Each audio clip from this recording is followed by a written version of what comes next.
Bon, on y va? Allez, quand tu veux. Oui, puis, oui, messieurs.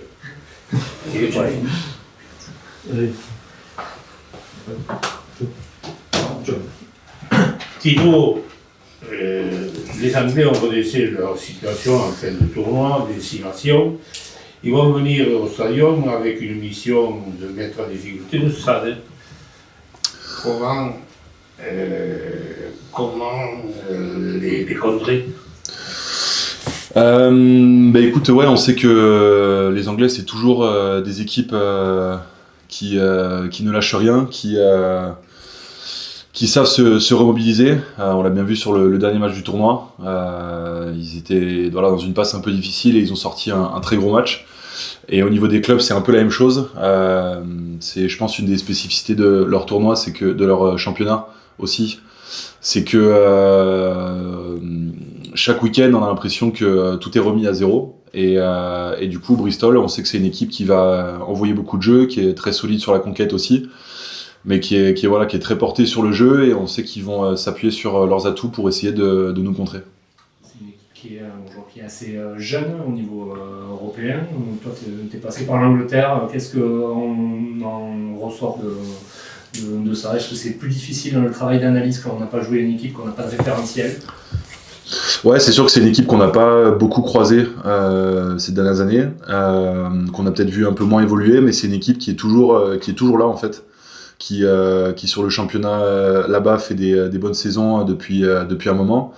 Moi, quand j'y étais, c'était déjà une équipe qui était portée vers le jeu, qui se structurait beaucoup, qui faisait du gros recrutement, beau centre d'entraînement. C'est un club qui est dans une bonne dynamique, et je pense que c'est pas un hasard si on les joue ce week-end. Tu dis que vous les avez pas beaucoup croisés, vous avez même jamais croisé Ouais. du tout. Bristol, ça rajoute quelque chose à la rencontre, une espèce de découverte, un petit jalon entre guillemets. Ouais, c'est sûr. Pour le coup, c'est ça qui est peut-être cool aussi sur la Coupe d'Europe, c'est de jouer des équipes qu'on n'a pas forcément l'habitude de jouer. Donc là, c'est l'occasion. Et puis aussi de jouer des matchs un peu différents, avec un enjeu qui est tout autre aussi.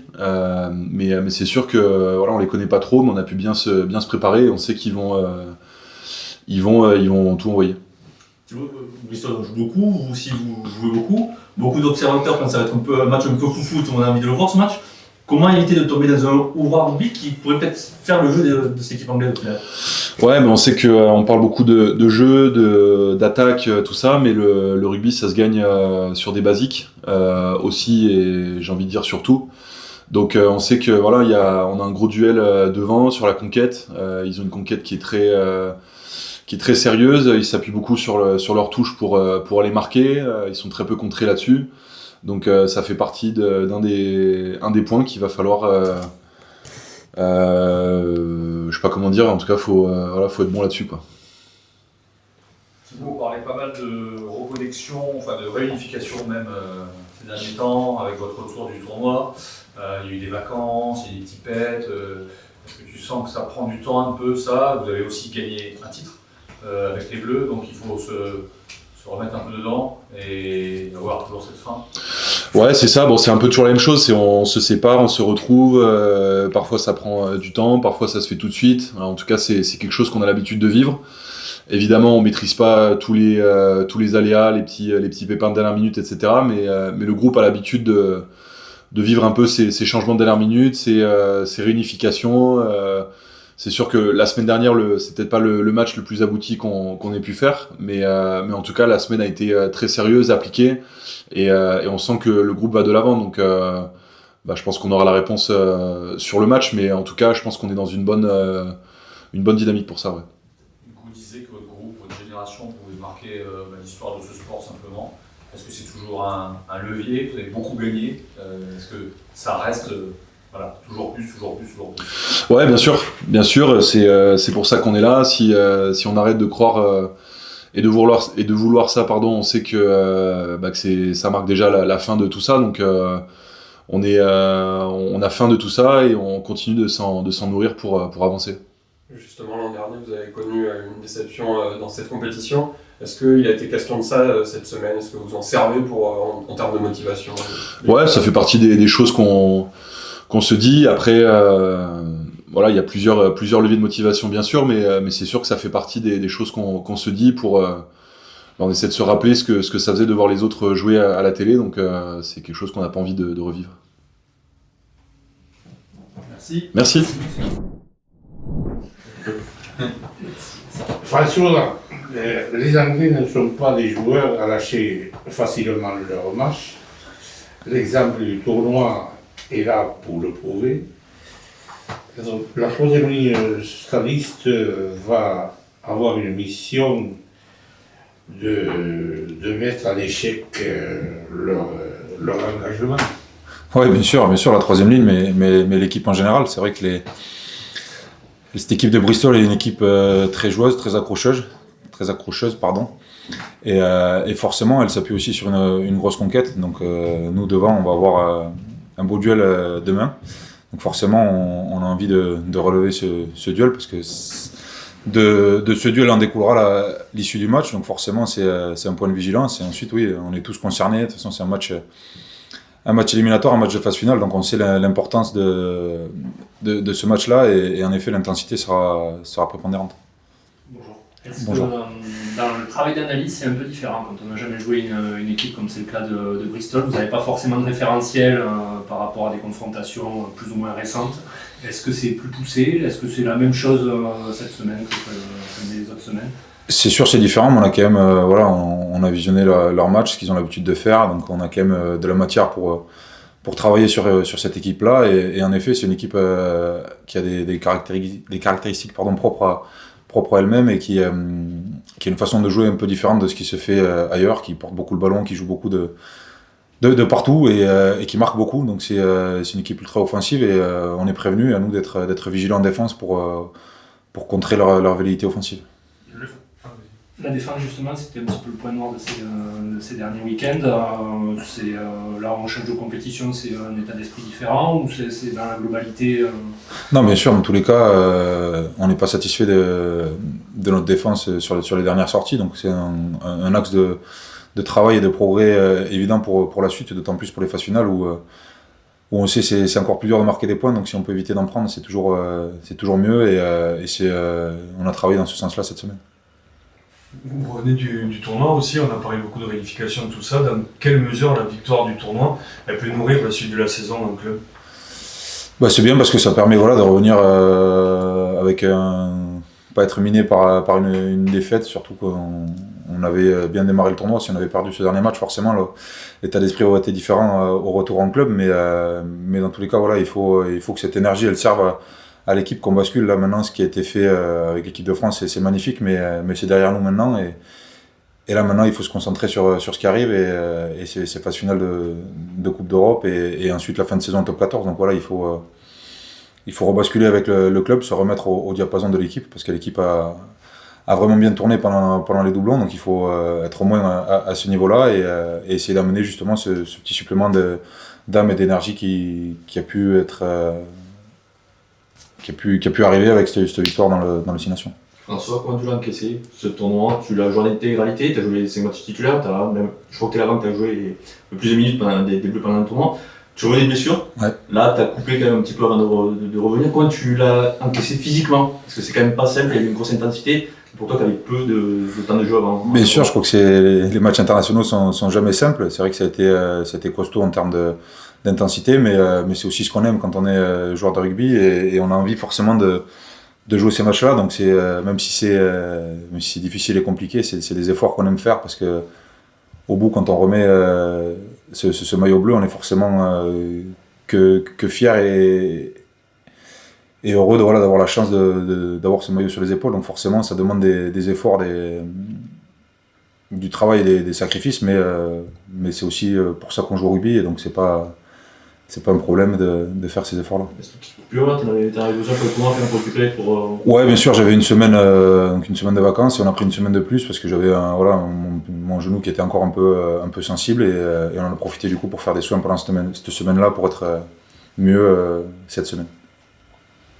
C'est des enchaînements qui te conviennent de rester sur 6-7 semaines à très haute intensité, et ensuite d'avoir une coupure de 2-3 semaines, là, donc à ton âge, tu te connais bien, c'est des enchaînements qui te conviennent. Ouais, après l'objectif pour moi, c'est de retrouver du rythme rapidement et de pouvoir enchaîner sans me poser la question de penser à du repos ou autre. C'est vraiment de pouvoir enchaîner comme j'ai pu le faire auparavant.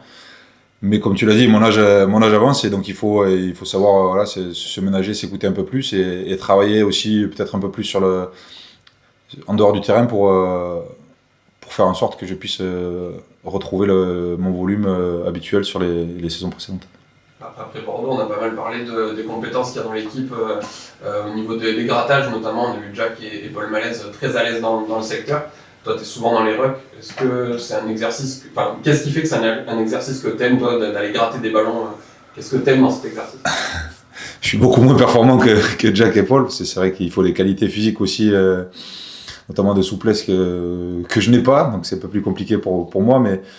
Mais ce qui est bien, c'est un rôle qui permet de ralentir les ballons et de permettre à l'équipe de se repositionner, de gagner du temps et d'annihiler un petit peu la vitesse de l'attaque. Donc c'est hyper important aujourd'hui de ralentir ces ballons-là. Si on peut les récupérer, c'est tant mieux. Mais ce qui est important, c'est de les ralentir et surtout éviter de faire des fautes parce que c'est des points qui sont donnés facilement ou des possessions dans notre camp qui sont compliquées à défendre après. Donc c'est toujours la balance bénéfice-risque. Est-ce que ça vaut le coup d'aller retarder ce ballon au risque de prendre une pénalité ou est-ce qu'il faut tant pis, on est déjà acculé, c'est une situation critique et il faut intervenir. Donc c'est toujours important de travailler dans ces zones-là, mais il faut le faire à bon escient pour pas que ça se retourne contre nous. Il y a des capacités physiques dont tu parlais et puis aussi du coup de l'intelligence de jeu dans ces phases-là. Oui, bien sûr, il faut connaître la règle, connaître les attentes, la façon d'arbitrer aussi de chaque arbitre a ses caractéristiques propres, donc forcément on travaille un peu aussi dessus pour repérer les points sur lesquels ils sont le plus tatillons. Et à nous après dans la situation d'arriver à trier, donc c'est pas toujours évident parce qu'on manque des fois de lucidité, mais il faut essayer de garder cette lucidité-là pour pas d'une action qui aurait pu être qu'on pense être positive, qu'elle se retrouve contre nous. Est-ce que tu estimes, François, que vous êtes en ordre de marche? On a parlé de ce retour de tournoi, certains ménagers, et puis bien sûr, est-ce que tu estimes que maintenant vous êtes, ça y est, vous avez donné votre pleine mesure, ou parce que c'était la question ces derniers jours, en fait, ces dernières semaines? Non, je pense qu'on est tous rentrés, revenus au club, donc oui, on est tous très heureux de retrouver le club, de retrouver l'énergie, l'ambiance qu'il y a ici et on a très envie de basculer sur ces phases finales et tant mieux que ça arrive aussi vite parce que ça nous permet de directement basculer dedans et se mettre directement tous dans le même état d'esprit et dans le même ordre de marche. Merci. Ouais. Bonjour. Allez, vas-y, je vous écoute. Ça fait plaisir, le printemps est là. Pas réellement le temps, mais... Quand tu es avec nous, le printemps n'est pas là. Bon. Hugo, inscrire 52 points de temps que vous avez laissé faire, mais prendre 29 en défense, il faut réviser ce secteur. Et on peut repartir en Coupe d'Europe avec un tel bilan.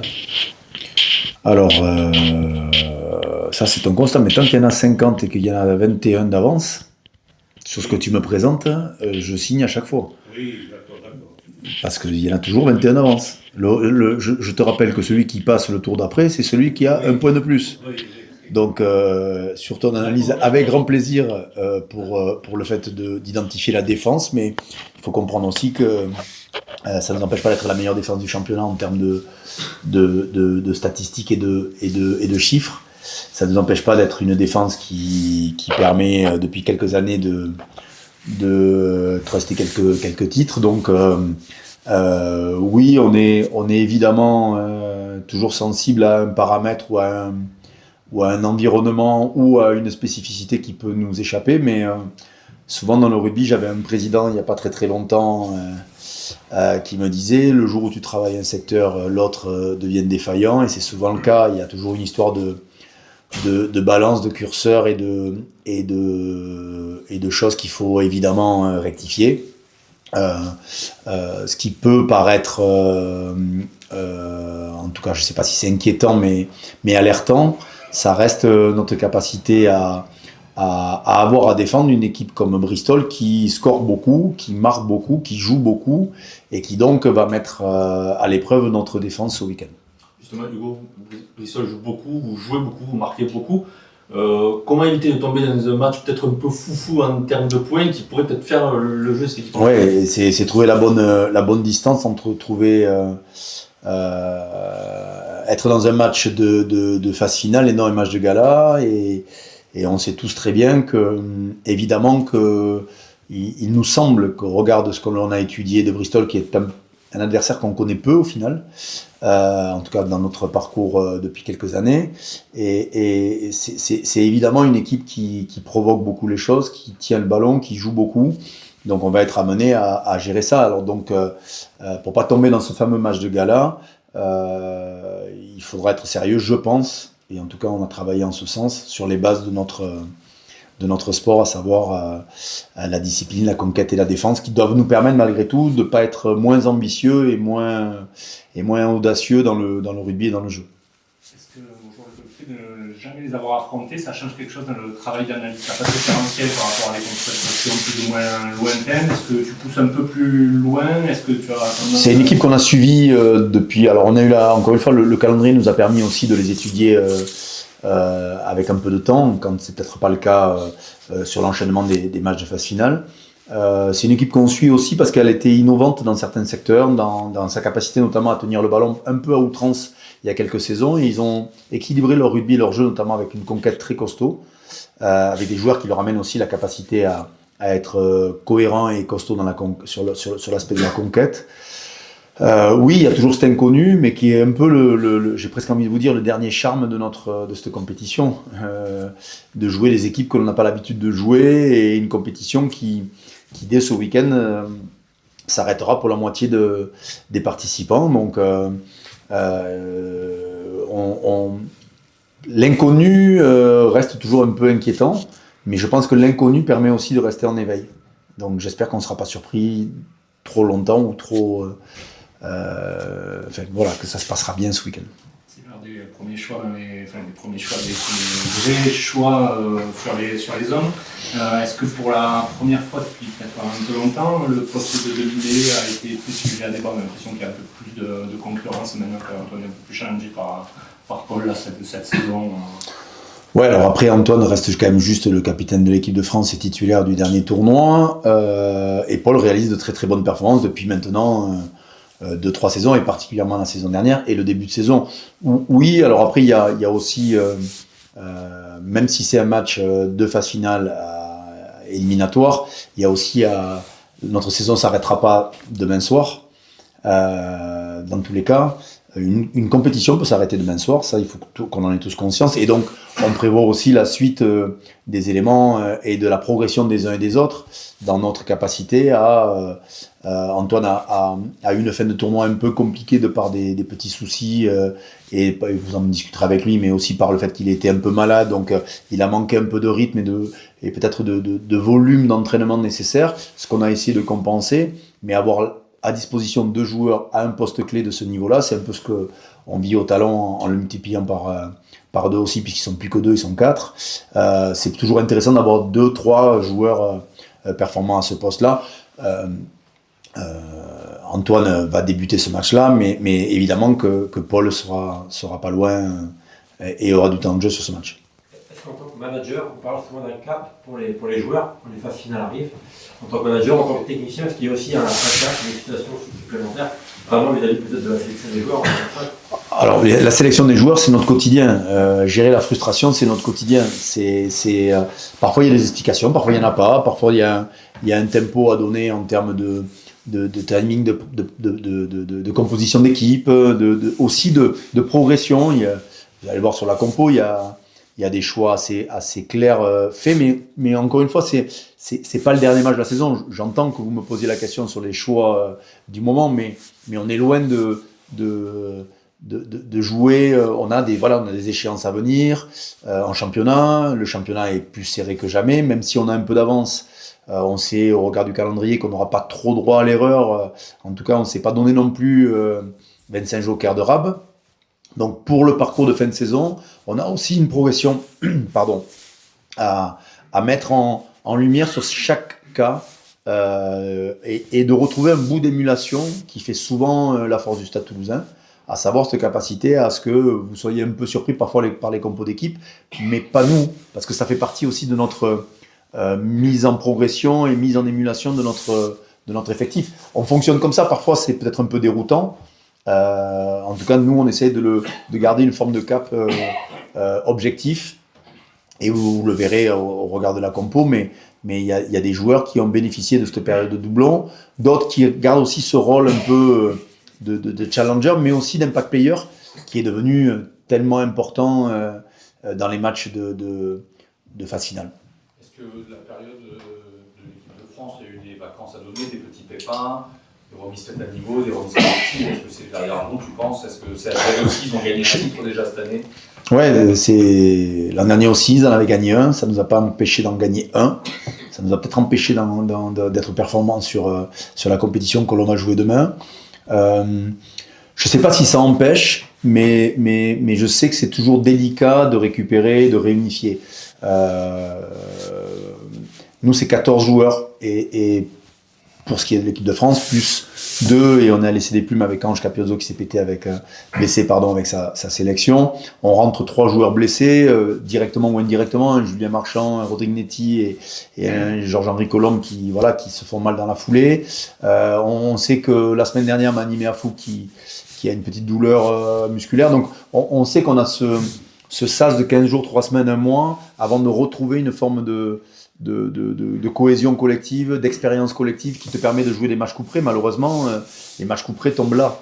Donc le temps qu'on va essayer de gagner pour certains, d'autres on essaie de les ménager, et puis en essayant de compenser, en ayant toujours l'impression de bien faire et de faire pour le mieux dans les échéances qui nous sont données à vivre. Mais oui, 14 joueurs, c'est impactant, enfin, ça fait 16-17 au final, puis vous rajoutez les moins de 20 ans, puis vous rajoutez, pour vous donner un ordre d'idée, et c'est encore une fois en aucun cas pour se plaindre, puisqu'on connaît les règles avant de commencer, on a préparé le Stade Français avec 11 joueurs professionnels. Donc je ne sais pas si beaucoup d'endroits se préparaient avec 11 joueurs professionnels. On était à un près du forfait, tellement bien que Jérôme Casalbou a appelé Eric Bail pour le programme de substitution du dimanche soir. Peut-être qu'il avait envie de voir ses finales, mais ça allait forcément faire bizarre au rugby français de se retrouver à ce que le Stade Toulousain soit forfait. Mais quand vous avez 2 premières lignes en équipe de France plus votre lot de blessures classiques, il y a un moment, il faut trouver la bonne formule. Nous, aujourd'hui, on fait pas tout bien. Il y en a qui nous le rappellent assez aisément et assez facilement, mais on essaie de se concentrer sur notre capacité à former, à checker et à remettre en selle nos joueurs internationaux. Mais pour gagner des matchs couperés, tu es obligé d'avoir tes gros joueurs, ou en tout cas, tu as envie d'avoir tes gros joueurs à leur niveau, chose qu'on n'a pas réussi à faire certaines fois. Et que là, ça s'enchaîne un peu vite, donc on n'a pas trop le choix. Et certains vont en être, d'autres vont ronger un peu leurs freins. Et puis j'espère que ça va continuer et qu'on aura la chance de jouer un tour de plus. Je disais qu'ils avaient gagné un titre déjà. François Cross disait que ça permettait de revenir avec un esprit. C'est mieux que de perdre, il disait. Il y a quelques temps que cette génération pouvait marquer le club, son sport. Est-ce que c'est toujours un levier pour eux, encore gagner, ce qu'on demandait un peu? Oui, ils ont encore gagné un titre. À vous de juger s'il est suffisant ou pas. Moi, j'ai toujours parlé qu'à mes joueurs. J'ai jamais, malgré encore une fois qu'on ait interprété dans certains endroits le fait que j'ai interprété ça. Moi, j'ai toujours dit que la génération dont je dispose et dont le Stade Toulousain a la chance d'avoir, je pense qu'il leur en manque, et chez nous et ailleurs. Mais chez nous, on est encore inscrit dans 2 compétitions. Plutôt pas trop mal lancé dans une, l'autre elle a été un peu plus chaotique, donc à nous de saisir quand tu as l'opportunité de gagner, quand tu as l'opportunité de réaliser des choses assez incroyables en termes de titres, il ne faut pas s'en priver, mais évidemment on n'est pas les seuls à le souhaiter, mais oui on a, après l'analyse de François, elle me va bien, en règle générale elle est plutôt conforme à ce que je pense. tu dis leur en manque. Il y a l'histoire des 4 titres successifs chez vous dans les années 90. On va chercher le levier à se comparer. Ouais, après nous. 5 boucliers de Coupe d'Europe, dont 3 de suite, 3 boucliers, mais tu dis il leur en manque. Oui, je pense qu'il en manque. Je pense qu'il en manque et je pense qu'il en manque, mais heureusement qu'il en manque. Enfin, je veux dire, si nous, ça ne nourrit pas le fait d'en manquer, qui va le faire à notre place? Ça vous a pas échappé qu'on nous empêche un peu ces derniers temps que tout aille bien chez nous. Donc on essaye de nous trouver les leviers qui nous vont bien. Et les leviers qui nous vont bien, ils sont sportifs. Moi, j'ai jamais construit quoi que ce soit sur la haine, la revanche. Et c'est jamais des bons moteurs, c'est jamais des choses qui nous font avancer. Par contre, saisir l'opportunité qui se présente à toi pour marquer ton sport, ton club, ta génération, ben ça se reproduit pas tant de fois. Donc oui, et je le disais à l'Oscar de François Cros, seuls peuvent faire un quadruplé ceux qui ont fait un triplé. Donc aujourd'hui, il y a que nous. Justement, en parlant de François, on l'a vu juste avant toi, c'est un des joueurs que le plus utilisé sur les matchs de phase finale depuis je crois qu'il est à 34 matchs sur 37 en phase finale depuis 2015, ce qui est énorme. En quoi il est essentiel et rassurant ce gars-là pour des matchs comme ça, Tout a été dit sur François. Alors, comme souvent, ces garçons peut-être un peu plus travailleurs de l'ombre sont moins bankable ou moins médiatisés ou moins reconnus. Mais dans le milieu, on n'a pas entendu de savoir que François avait fait cette finale titulaire pour savoir qu'il était utile à notre rugby. Mais François a un parcours, et particulièrement avec moi, qui suis arrivé où c'était un jeune espoir très prometteur, mais qui enchaînait des pépins, à qui manquait cette capacité à résister à la charge qui était notre top 14 et les joutes européennes. Donc François, sa principale qualité, c'est toujours d'être en mesure de savoir ce qui lui manque et pas de se pavaner sur ce qu'il a. Donc ce qui lui manquait, il a toujours bossé, toujours travaillé et ça a toujours été un moteur pour nous. Moi aujourd'hui, vous dire que c'est quelqu'un qui compte pour moi déjà effectivement énormément. Guy Noves m'avait dit en montant quand j'étais jeune joueur et que j'avais les dents qui peut-être étaient rayées un peu trop le parterre, que on gagnait et qu'un entraîneur qui avait gagné avec des joueurs avait une forme toujours d'habitude à utiliser cela, ben c'est vrai que François fait partie de cela, fera partie de cette génération incroyable, comme Cyril, comme Dorian, comme Julien, qui depuis le début m'accompagnent ou je les accompagne. Mais dans tous les cas, le petit bout de vie qu'on a en commun nous permet de se connaître parfaitement. Et François est évidemment un joueur assez incroyable, mais je crois que encore une fois tout a été plus ou moins dit et surtout sa capacité à se remettre en question, sa capacité à permettre aux autres d'être bons, ça n'a pas de prix. Mais ça se voit pas, ou ça se mesure pas, en tout cas comme on mesure le break, l'essai ou le nombre de jeux au pied. François, il fait des choses qui ne se voient pas. Et pour autant, quand il est là, ça fonctionne. Donc vous avez bien compris que quand je peux le mettre, il n'est pas très loin. Jusqu'à quand, je ne sais pas, mais en tout cas, il n'est pas très loin. Tu disais ne pas vouloir parler de revanche. La revanche, elle peut être sportive quand même. Est-ce que l'an dernier, ce qui s'est passé l'an dernier, la déception qu'il y a pu y avoir en Champions Cup, c'est un levier utilisé dans le management comme le levier de vouloir marquer l'histoire? Est-ce que la déception de l'an dernier est utilisée dans l'histoire? Non, étrangement, encore une fois, je ne veux pas trahir de secret, mais encore une fois, dans la démarche, c'est un peu négatif. Je crois que notre démarche, elle est pas de se comparer ou d'être en quête de guerre contre les uns les autres. On est tellement... je pense que les seuls leviers que l'on a, c'est un peu mécanique et peut-être un poil philosophique, mais les seuls leviers que l'on a, c'est sur nous. Donc on se concentre sur nous, sur ce sur quoi on a de la matière, ce sur quoi on a des leviers, ce sur quoi on a des marges de progression ou pas. Mais les compétitions que l'on n'a pas gagnées, c'est parce qu'encore une fois, on a loupé des choses, ou il nous a manqué des choses. Donc nous, on a beaucoup appris de nos demi-finales perdues contre le Leinster, on a beaucoup appris de la demi-finale perdue contre Bordeaux l'an dernier, on a beaucoup appris de la demi-finale perdue contre Castres en championnat il y a quelque temps. Mais on apprend de ça, mais ça ne me sert pas de levier de revanche qui, encore une fois, je pense que c'est toujours un peu négatif. Et les leviers, ou en tout cas ce que tu vas chercher au fond de toi, ne sont jamais très positifs. Donc je crois pas à la méthode Coué, mais je crois à la capacité que tu as à te centrer sur les endroits où tu as réellement de de la matière. Je reviens sur la préparation de Bristol, qui est une équipe qu'on connaît finalement assez peu. Je me rappelle que l'an dernier, ou il y a 2 ans, tu avais souligné l'intérêt d'avoir collaboré notamment avec Pierre Mignoni pour préparer les phases finales. Est-ce que sur une équipe comme ça que vous connaissez peu, il y a ce genre d'échange avec des staffs qui les ont croisés en phase de poule par exemple? Je pense à... On a eu la chance d'avoir la visite de Gloucester il y a un mois et demi, juste avant le début du tournoi et pendant le tournoi. Donc on a bossé pendant une bonne semaine avec eux. Notre staff est parti bosser aussi avec les Stormers. Donc on a eu des infos parce que des équipes les avaient joué Gloucester régulièrement.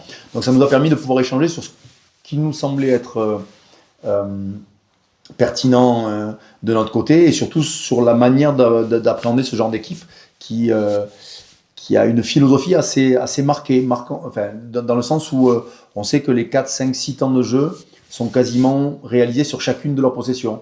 Et après, en fonction, ils vont s'adapter par les outils qui seront les leurs. Donc, oui, on s'est renseigné. On essaie d'échanger beaucoup, mais je ne sais pas si c'est une faiblesse ou... le jour où tu échanges, le jour où tu ouvres, ben, tu montres ce que tu fais, mais tu acceptes aussi d'être challengé sur ce que tu fais bien ou moins bien. Et force est de reconnaître que chaque fois qu'on fait qu'on ouvre à un staff ou à des personnes autres, ça nous permet d'avancer, de progresser, même si encore une fois, on a peut-être livré quelques petits secrets qui ne doivent plus en être d'ailleurs depuis. Hugo, tu as dit quand on allait probablement débuter, Paul va être très probablement sur le banc. Est-ce que tu veux parler quand même de la dimension que Paul a pris et prend encore au fur et à mesure? Ça va être arrivé une 5e feuille de match cette saison, il a joué tout le match. Est-ce que tu peux quand même nous dire un mot sur Paul qui dépend plus qu'une doublure un peu de numéro 9? Non, mais c'est Paul, il faut arrêter de le voir comme une doublure. Je pense qu'il faut le voir comme le pendant d'Antoine, comme le sont Peato et Julien, ou comme le sont, voire même Guillaume aujourd'hui et Thomas au poste, comme peuvent l'être Josh avec Thibaut et Mani. Enfin voilà, on a cette chance d'avoir parfois fait de bonnes pioches, parfois bien formé. Et donc Paul fait partie de ces garçons qui est venu pour chercher ce genre d'exposition, qui au début se l'interdisait lui-même, et puis qui aujourd'hui se permet, à juste titre, de pouvoir en être. Donc nous, il y a évidemment eu hésitation sur la compo, mais en aucun cas le statut de l'un a été préjudiciable à l'autre. C'est juste que, encore une fois, sur la suite des événements, on pense que les deux seront très utiles, puisque l'an dernier, on a fait avec Paul et Naoto qui avaient fait une excellente saison, et cette année, on a 3 joueurs, donc on ne va pas s'en priver, je l'espère, notamment sur les échéances qui arrivent. Parce que ces performances pourraient peut-être le faire monter un jour ou l'autre en Argentine. Alors là, ça vous a sûrement pas échappé que c'était pas moi qui décidais. Peut-être un jour ou l'autre. Ouais, et d'ailleurs, même si je décidais, j'aurais peut-être un peu moins d'internationaux. Bonne journée. Des questions d'ordre très général. On a l'impression que la Champions Cup, c'est une spécialité française quand on voit le nombre de clubs, dans le stade bien sûr, qui sont au palmarès, le nombre de clubs qui arrivent dans ces phases finales. C'est un truc un peu franchouillard, ou ça démontre que nous sommes les meilleurs joueurs de rugby d'Europe, nous les Français? Non, déjà, je ne pense pas qu'on le soit au regard de ce qui se passe, ou au moins sur les joutes internationales. Non, je pense que c'est aussi... on a un championnat performant, stable, qui nous permet peut-être aussi d'être un peu plus récurrent en termes de résultats et en termes de logique sportive. Quand le championnat anglais a connu des déboires et des allers-retours, quand les Celtes ont du mal à se positionner sur un championnat régulier, et avec la nouvelle arrivée de nos amis sud-africains, donc ça a bouleversé un peu les choses, et peut-être que il ne faut pas y voir uniquement une logique sportive, mais peut-être plus une logique de stabilité dans un championnat qui permet aux équipes françaises d'être performantes dans la compétition européenne. En tout cas, ça serait, si je devais vous faire un bout d'analyse sans avoir trop eu de temps pour y réfléchir, je pense que c'est comme ça que je le verrai. Voilà. Bonne journée à vous. Merci. Bonjour. Antoine. Et Antoine, l'élimination directe n'offre pas de seconde chance. Le Stade Toulousain a mis la case des 8e à un bon niveau. Bristol risque de payer l'addition. Je pense qu'ils ont beaucoup d'arguments pour arriver ici avec de l'ambition. Je pense que toutes les équipes qui arrivent à ce niveau-là de la compétition, déjà, elles ont prouvé qu'elles méritaient leur place et qu'elles étaient capables de battre beaucoup d'équipes. Elles ont gagné 3 matchs de leur match de poule, plus que nous déjà. Donc c'est une équipe plus que respectable et qui a eu des résultats et qui performe très bien cette saison. Qu'est-ce que ça change d'affronter un adversaire qu'on n'a encore jamais rencontré en matière d'analyse? Est-ce qu'on pousse un peu plus loin? Comment ça se passe concrètement? Ça change rien Moi, je pense que maintenant, avec tous les outils qu'ont les analystes, on est capable d'analyser n'importe quelle équipe. Le contexte est un peu plus différent parce qu'il n'y aura pas de passif entre nous. Mais on est capable de très bien les analyser aussi, comme ils nous auront analysé certainement aussi. Et c'est ce qui est bien aussi dans cette compétition, de jouer des équipes qu'on n'a pas l'habitude de rencontrer. Ton premier match de phase finale depuis ton retour avec le club, est-ce que tu t'es dit, vu les performances de Paul, tu as l'habitude de tous les commencer, que potentiellement celui-là, tu pourrais laisser ta place à Paul Je pense qu'à Toulouse, de toute façon, le club est connu pour ne pas avoir de joueurs installés. Et il faut arriver à prouver chaque week-end qu'on mérite sa place. Il n'y a pas de statut, tout est remis en question. On sait qu'à chaque fois, la période des doublons est hyper importante pour nous. Et Paul et l'équipe ont très bien performé, nous ont permis de maintenir le club en haut du classement. Donc nous, ça nous pousse les internationaux quand on rentre à pas se reposer sur les résultats qu'on a eus, qu'ils soient positifs ou négatifs, en l'occurrence positifs cette année. On doit montrer qu'on mérite notre place sur les matchs couperets de fin de saison, parce que c'est pour ça qu'on s'est entraîné toute l'année. Bonjour, justement sur Paul, ça va être sa 27e feuille de match. Il a vu tout le match qu'il y a eu la saison. Est-ce que tu peux nous parler un petit peu de la dimension qu'il a pris? Il a déjà été très très bon l'année dernière. Cette année, on dirait qu'il a encore évolué dans le très bon sens du terrain. Je pense qu'il confirme, c'est même pas les attentes, je pense ce qu'il a pu faire la saison dernière en jouant toutes les phases finales en tant que titulaire et en faisant des très belles phases finales de top 14 notamment. C'est un joueur qui, depuis qu'il est arrivé chez nous, a toujours répondu présent à chaque fois qu'on l'a sollicité, et qui physiquement aussi est un athlète. Il est capable d'enchaîner les matchs et les performances de haut niveau sans faiblir. On le voit toujours avoir beaucoup de temps de jeu chaque saison et toujours être en forme, jamais blessé, et toujours mettre beaucoup d'intensité, que ce soit la semaine ou le week-end. C'est des joueurs qui sont hyper importants dans les clubs. On parle beaucoup des internationaux, mais ceux qui font les saisons en club, c'est peut-être même plus dur des fois physiquement, et un joueur comme Paul, il est hyper important dans notre effectif. On sait que tu as été un petit peu malade en fin de tournoi, ça fait quelques mois que tu es revenu à la compétition maintenant. Comment tu te sens physiquement là, début avril, au moment de lancer le sprint final? Bien, la semaine dernière, il y a eu un retour de vacances, donc les petits bobos qui se réveillaient un peu du tournoi, et ça m'a permis de revenir progressivement. Et cette semaine, je suis très bien senti, donc j'espère que les sensations seront validées demain, et surtout que ça durera jusqu'à la fin de saison. On sait toujours, quand on revient d'une blessure longue, on peut avoir un trou d'air à un moment donné, donc je vais tout faire pour essayer que ça n'arrive pas avant la fin de la saison. Est-ce qu'on parlait de réunification, c'était le mot qu'on employait avec le retour des internationaux? Tu penses qu'il faut du temps, vous êtes au point, il y a eu des petits pépins, des vacances, comme tu l'as dit. Voilà, l'enjeu est important parce qu'il y a le match de phase finale qui arrive à 2, potentiellement, si vous gagnez. Donc voilà, quel regard tu portes là-dessus?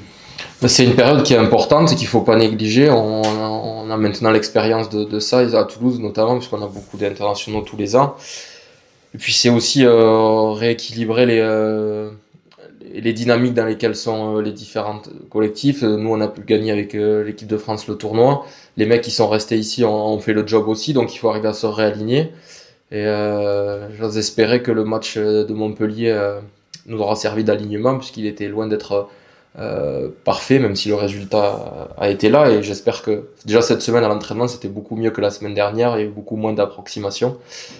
Et puis je pense qu'aussi d'avoir un match de phase finale, ça pousse tout le monde à augmenter le curseur et à être à son meilleur niveau. Donc cette semaine a été très bonne, et j'espère que ça sera le cas demain aussi, pour pouvoir enchaîner sur la suite. Justement, Hugo, vous lancez des défis un peu ces derniers temps, en parlant de marquer l'histoire de votre club, de votre sport. Je pense que vous n'êtes pas trop mal pour l'instant à ce niveau-là en palmarès. tu es passionné de rugby, tu connais les équipes qui ont marqué l'histoire de ce sport, tu situes où justement votre génération et est-ce qu'il en faut encore, comme il dit? Bah, je pense que c'est ce qui nous anime de toute façon. Même si on a beaucoup gagné, on reste des jeunes joueurs. Pour la majorité de l'équipe, on a moins de 30 ans ou la trentaine, donc il nous reste quelques saisons à tirer. Donc si on n'a plus d'objectifs, ça risque d'être long de s'entraîner et de jouer pour rien. Donc c'est toujours ce qui nous anime. Maintenant, on sait la difficulté que c'est de rester en haut et Hugo est là pour nous le rappeler assez souvent. Et je pense qu'aujourd'hui, on n'est pas à un stade de notre carrière où on regarde où on en est par rapport aux autres générations, aux autres équipes. On est encore en plein dedans. On a une équipe qui a le potentiel de gagner des choses encore. Donc on aura largement le temps, quand on sera plus vieux, à s'asseoir autour d'un café et regarder où c'est qu'on est dans les lignes du palmarès. Mais pour le moment, c'est pas la question. Tu n'étais pas l'an dernier, mais est-ce que tu sens qu'il y a un désir de revanche ou quelque chose à corriger par rapport au fait de ne pas être allé au bout en Champions Cup la saison dernière?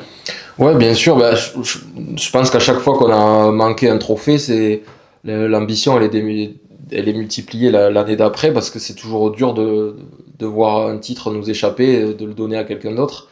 Donc oui, bien sûr, il y a beaucoup d'ambition, mais malgré ça, ça n'a pas suffi sur les matchs de poule. Donc j'espère qu'on aura appris de ça aussi et qu'on peut pas se satisfaire de juste rentrer sur le terrain et se dire qu'on a envie ou qu'on doit gagner. Il faut mettre les choses dans l'ordre. Et le niveau de cette compétition, il augmente aussi tous les ans. Il y a de nouvelles équipes qui sortent qu'on n'attendait pas forcément. Donc il faut arriver à être au niveau à chaque fois. Et puis là, surtout quand on rentre dans les matchs de phase finale, on n'a plus le droit à l'erreur. Donc il n'y a plus qu'à. Je rebondis sur ce que tu disais sur le fait que les deux groupes, les internationaux et ceux qui étaient restés au club, devaient se remettre au diapason. Dans quelle mesure le titre que vous avez eu avec les Bleus, ça peut nourrir aussi la fin de saison en termes de dynamique et d'élan à donner pour les quelques mois qui restent? Bah, ça donne de la confiance, je pense. C'est toujours beaucoup d'émotions de gagner un titre. Après, c'est plus particulier quand il reste 3 mois de saison à faire derrière. C'est toujours l'ambiguïté avec le tournoi destination. Mais ça donne une autre dynamique et je pense que tous les internationaux de Toulouse, on est aussi très contents de notre vie qu'on a à Toulouse, que ce soit le club ou la vie en général. Donc même après les périodes internationales, on est content de rentrer, content de retrouver le club. On voit il y a de suite des sourires, de la bonne humeur. Il y avait beaucoup de bonne humeur la semaine dernière à l'entraînement, un peu moins d'application, mais l'envie d'être là, de l'enthousiasme. Et je pense que c'est cette énergie-là qu'il faut garder. Et puis on arrive vite à rebasculer sur les objectifs du club qui sont toujours aussi élevés. Et on sait qu'on a la capacité de gagner et que quand on a des équipes avec ce potentiel-là, il faut valider parce que c'est rare d'être à capacité de pouvoir gagner des titres. Donc là, on a tous, je pense, basculé vers ça. Et il faut garder cette énergie-là jusqu'à la fin de saison. Un mot sur le retour de Romain Tarac. Comment tu l'as trouvé sur ses sorties depuis son retour? Bien, je pense que le match de reprise à Bordeaux, il a fait un très bon match malgré la défaite. On a trouvé un rythme aussi, parce que c'est toujours dur quand t'as pas joué depuis un moment. Et là, je pense qu'il a envie d'enchaîner les matchs, le temps de jeu, de passer du temps sur le terrain avec les mecs. Après, il est fidèle à lui-même, vient faire jouer l'équipe avec le sérieux qu'on lui connaît. Et puis, il a toujours répondu présent dans les matchs de phase finale depuis le début de sa carrière. Donc, on en aura besoin demain aussi. Juste comment tu l'as fini, ton destination de Zanita était malade, ok d'accord, mais comment tu l'as fini, c'était ta première grosse compétition depuis ton retour de blessure, et puis c'était un format aussi qui était un peu plus ramassé sur 6 semaines au lieu de 7, est-ce que tu l'as trouvé plus éprouvant physiquement ce tournoi? Je sais pas, c'est toujours long un tournoi à vivre, parce que c'est avec la semaine de repos, la semaine de prépa, on arrive à 7-8 semaines, où tu es toujours sous tension, où tu joues comme un match de phase finale chaque week-end, et puis c'est aussi les montagnes russes où on te dit que tu vas gagner le Grand Chelem, puis tu perds un match, tu as l'impression que tu es éliminé alors que tu as la gagne à jouer le week-end d'après. Et c'est ce niveau de tension qui prend aussi de l'énergie au-delà du physique. Je pense qu'on a eu la chance de jouer le jeudi soir la première semaine, donc ça nous a permis de bien gérer ces 3 matchs qui se sont enchaînés.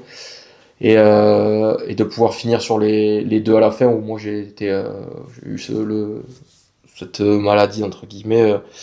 Donc ça a été quand même long et éprouvant, mais aussi mentalement et psychiquement je pense, parce qu'il y a, comme je disais, cette tension là qui redescend jamais et qui au final c'est bien fini pour nous, mais il a fallu attendre quand même la dernière seconde. Donc oui, ça prend quand même du jus.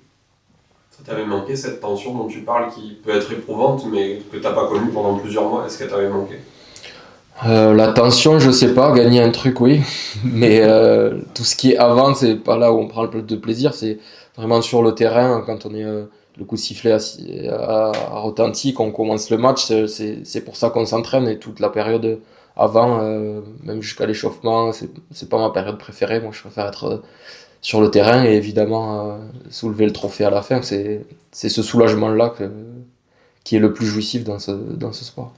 Toi, on a vu François juste avant toi. Ça fait maintenant des années que tu le côtoies en sélection, en club. En quoi il est rassurant? En quoi c'est bon de l'avoir à ses côtés quand on attaque un match de phase finale comme ça? C'est des joueurs qu'on ne présente plus le profil de François, qu'on ne voit pas forcément, mais tous les experts de rugby savent bien le boulot qu'il fait. Et nous, on le sait aussi à quel point il est précieux.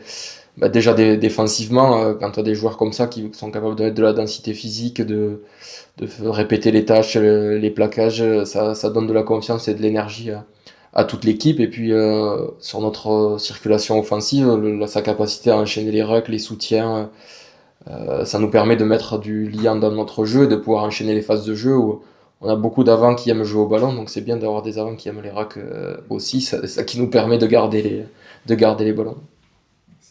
Sur les leviers de motivation dont tu parlais, l'envie de reconquérir ce titre, tout ça, c'est lequel le plus fort entre reconquérir un titre ou le conserver? C'est une très bonne question, mais c'est une énergie qui est différente. Peut-être il y a un peu plus quand tu as envie de le regagner, tu es plus sous pression, plus sous tension, et plus cette envie de corriger ce que tu as manqué l'année d'avant. Parce que quand on a un truc, c'est toujours pareil, on se rend compte de la chance qu'on a d'avoir des choses quand on les perd, on dit souvent ça. Mais c'est la même chose avec les trophées, donc mais bon, ça n'empêche pas que le Rhenus on a envie de le garder cette année aussi, donc c'est différent, mais en tout cas pour le moment on est dans cette optique-là avec la Champions Cup. Votre point de vue d'observateur passionné du rugby depuis toujours à propos du palmarès, je pose jamais une question à Hugo, Hugo et collègues, mais votre point de vue sur le fait que les clubs français réussissent vraiment très très bien en Champions Cup, en Coupe d'Europe d'une façon générale, c'est dû à quoi selon vous? Je pense que c'est à la qualité qu'a le championnat aujourd'hui, le top 14, avec des clubs qui travaillent très bien. Et puis surtout qui monte tous les ans. Il y a quelques années, on parlait d'un top 6, et maintenant on est plus un top 10, voire top 12 de clubs qui peuvent se qualifier, qui ont des grosses ambitions, qui ont des moyens, des effectifs aussi qui sont compétitifs. Je pense que toutes les règles autour des GIF aussi ont permis au championnat d'augmenter son niveau, mais aussi à l'équipe de France. Et on voit que pour le moment, le rugby français domine au niveau de la Champions Cup, du moins le rugby européen depuis plusieurs années. Donc on peut que se réjouir de ça et on espère que ça va durer. On a le meilleur rugby d'Europe, quoi. Oui, après c'est toujours remis en question tous les ans, c'est toujours pareil. Là on a la chance d'avoir enchaîné 2 victoires dans le tournoi. Les Irlandais l'ont fait pendant 2 ans et pourtant ils ne gagnaient pas la Champions Cup. Donc c'est toujours différent, les dynamiques aussi club, équipe de France. Donc, mais le championnat sûrement le plus relevé, je pense. Toi, Louis a gagné le titre de meilleur joueur du tournoi pour la 2e année consécutive. C'est enthousiasmant ou c'est challengeant pour toi? Bon, on est dans la même équipe, donc le plus important c'est celui qu'on a soulevé après l'Angleterre. Je pense que Louis dira pareil.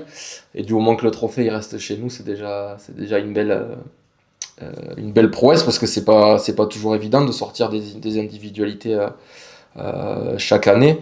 Mais c'est vraiment pas un objectif personnel, mais évidemment que c'est toujours ça fait toujours plaisir de recevoir des trophées individuels et ça pousse à donner le meilleur de toi-même chaque week-end et à être encore plus ambitieux sur les compétitions auxquelles tu participes. Merci beaucoup. Merci à toi.